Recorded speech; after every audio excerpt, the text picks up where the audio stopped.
So I'm here in Indy on the floor of the Combine with a good friend of mine and North Jersey's own. Thanks. Chris Sims. What's up, Art? We get to this time of year, the last couple of years, and everyone's waiting for the Sims bomb that comes out. And I know you're still working on your rankings and stuff like that, but overall, with your Giants and where they're at, what are you thinking for their options here? And is it time to look at one of these quarterbacks and be serious? I mean, I don't think it is. I'm just going to say that flat out. I look at the Giants, and pick number 6, quarterback, all of that. I want to go, man, all the holes we got on the roster. I say we because I'm a Giants fan.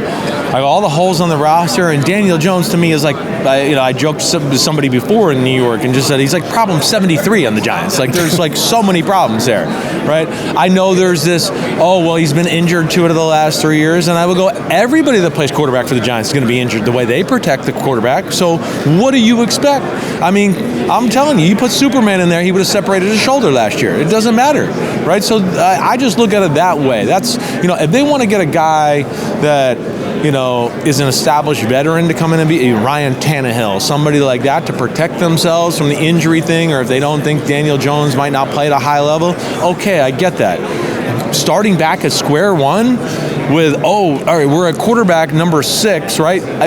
By all due accounts right now, they're going to have to trade up to get one of the top 2 or 3 guys. Right. So we're going to lose more assets and just leave more holes on the team. No problem. And that quarterback now will do the same thing and just, hey, it's quarterback. Can't you just carry the whole team? No, they can't. There's like 4 of those in the history of football, right? So I'm a believer in build the team, right? And that's where I guess I still have a soft spot in my heart for Daniel Jones. So you build the team, then that goes to the receivers. Guys I've talked to. Yeah, the O-line's got to get better, right? They got to figure out, is Evan Neal going to be a tackle? Is he going to be a guard, right? Andrew Thomas got to stay healthy.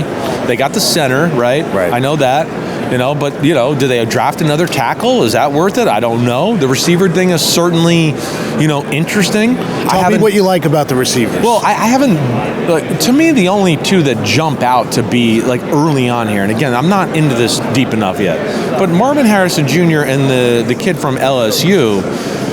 Those are the ones I look at to go, okay, but man, top 10 receiver is usually really, really special talent there. Right, so that's where I'm interested to see this go. I know the Rome Odunze from Washington. I saw him in person this year. I think he's a really good player. He's certainly a first-round pick at number 6. That would be too high for me.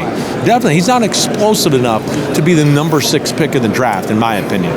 But I think there is a little bit of a Marvin Harrison Jr. Neighbors here there, and then it falls off. And the other thing I would say too is, again, wide receivers are growing on trees right now. It's one of the positions where I look at it and go, the devaluing of the wide receiver position, like we've seen with the running back position, might be right around the corner with how many good ones are coming out every year. It's interesting because right now it seems like it would be the opposite, right? The positional value versus what they're making on the open market. Yeah. If you can get a top 5 receiver in the draft on a rookie contract, it's almost like that gap between, the free agency. It's great, but I could also give you a bunch of teams where they got a top 5 receiver in the 3rd, 4th round, and they addressed 7 other needs before they got to that pick, right? Yeah. Puka Nacua. We can go through this whole damn thing, and you could go through the NFL. Some of A.J. Brown was in the 2nd round. Deebo Samuel's in the 2nd round. We can get into a bunch of guys there to where I don't think you have to, at that position,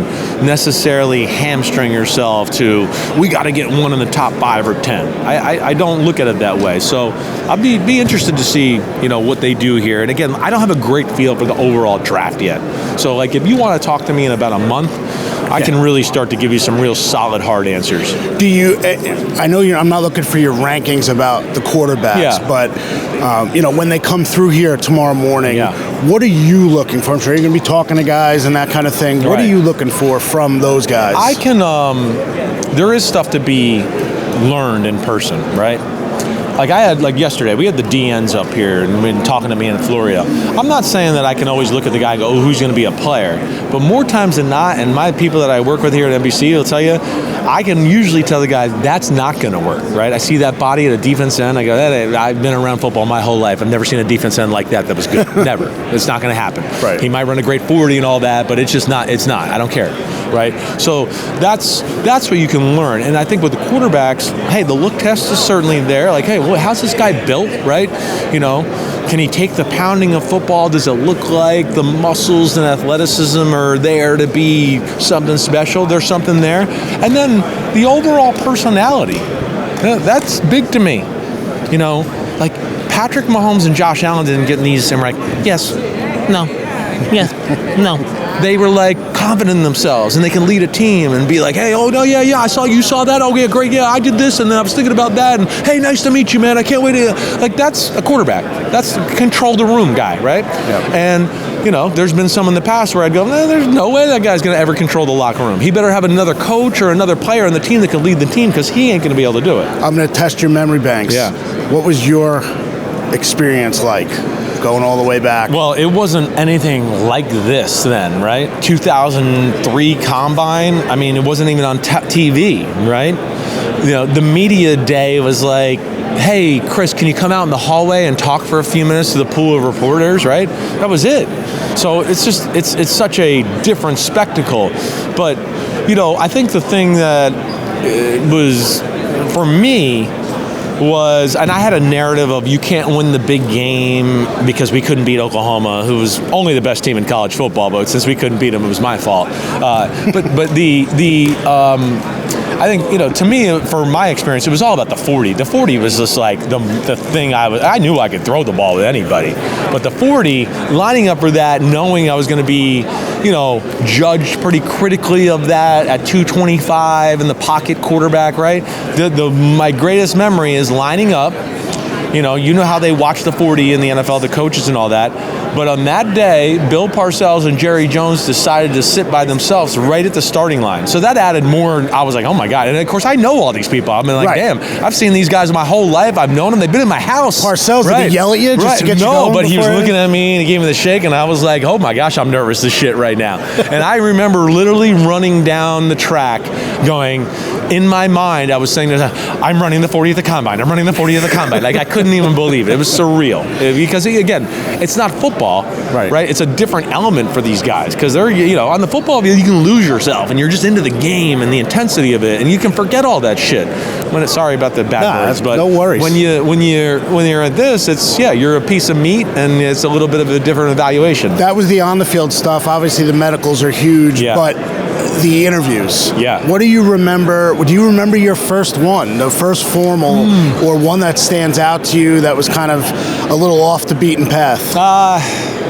You know, I just remember, and some of them, it was just like one or two people, and it was like that's all they wanted. They just wanted to dissect me. And then I can remember going to the Green Bay Packers room, and like the whole organization was looking at me, like everybody, and I was like, whoa. And if I could take anything back from how I wish I would have been a little bit more confident and cocky in my meetings with teams. I feel like I was a little bit too respectful, I think, because I knew so many of them. I didn't want to come off as cocky or anything like that. And I look back at it, sometimes they go, hey, you know, show me a game or a play, you know, that was really good. And I would show them one where it would be like, I would pick stupid ones out for stupid reasons, thinking back about it, to be long story short. I wish I would have been a little bit more like, no, I'm the man, and here's one where I'm the man, and done that, and I feel like that might have benefited me a little bit. Last one, if anyone knows what Marvin Harrison Jr. goes through, it'd be you. You could speak to what it is to follow the legacy of a father and be down that line. What do you look for if you have the opportunity to kind of talk to him in this whole setting? Do you almost have that bond a little bit to know when you carry that name? You know what it means. There's a few guys in the draft, right, that are sons of ex-players, right? So that's I think the thing I always look at is just like, you know, and I think more times than not, this happens to be true. And this is with me in my case. People are like, oh, the pressure, you know, you're Phil Simms' son. I relished it because I loved playing, and I loved walking onto the field in Jersey, you know, Ramapo High School or a basketball game and hearing people like, oh, there's the Sims kid, right? Not your father. Well, but I would remember be the like, chance. I can't wait to show. Yeah, exactly. Not your father. You remember, right? I would be like, oh yeah, they're going to see the Sims kid today, right? So I relish that, and that to me is what I want to know. Do they really love the game, or were they kind of cornered into the game because of their name? And more times than not, you can kind of get a feel in these situations to go, oh no, this guy he's obsessed. Oh, he knows the history, right? Like this is like he grew up going, I'm going to be in the NFL. It wasn't like he turned 16 or 15 and was like, I don't know what to do with my life. I guess Dad played football. I'll play football too. There is a difference in that. And the idea is, you know, look, here it is. We're waiting for the Sims bomb. I guess a couple weeks from now, you're going to be dropping it, and then we'll re-engage. I just call it like I see it. We'll see where it goes. You know, it's last year I had C.J. Stroud and cheered by himself, right? I had a bad year I made Zach Wilson 1 over Trevor Lawrence. Okay, everybody else had Zach Wilson 2. I'd like to remind everybody that everybody likes to get on me, and I'm like, Zach Wilson was your second, like just behind Trevor Lawrence. But yeah, that'll be coming out shortly. The one thing I could tell you is I don't think there's really a question about number 1. That's kind of, this feels very much like a Joe Burrow, Kyler Murray here, where it's like there's a clear-cut number 1, and now let's dissect 2, 3, and 4, and I think that's where it could be fun this year. Awesome. Chris Sims, thank you very much. You're the man.